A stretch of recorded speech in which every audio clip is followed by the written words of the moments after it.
Yan, may sasagutin po tayong tanong. Ang katanungan niya ay ganito. May nakasulat bang multo sa Biblia?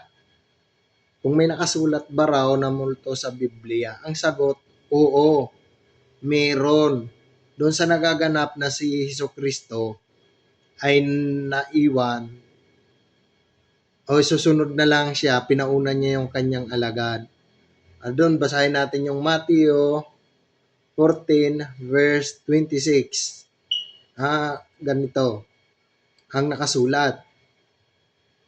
At nang makita siya ng mga alagad na lumalakad sa ibabaw ng dagat, ay nagagalumihanan sila na nagsabi, multo, at siya ay nagsisigaw dahil sa takot.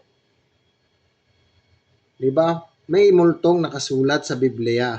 At ang napagkamalang multo, ayon ang Panginoong Jesus.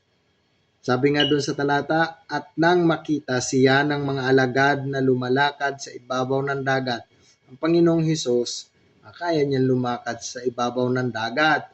At nagalumihanan sila na nagsasabi, multo. At sila'y nagsisigaw dahil sa takot. Natakot sila sa Panginoong Hesus, akala nila multo. Kaya kung ang tanong mo, may nakasulat bang multo sa Biblia? Ang sagot, oo. Kaya hanggang dito na lang. Bye-bye.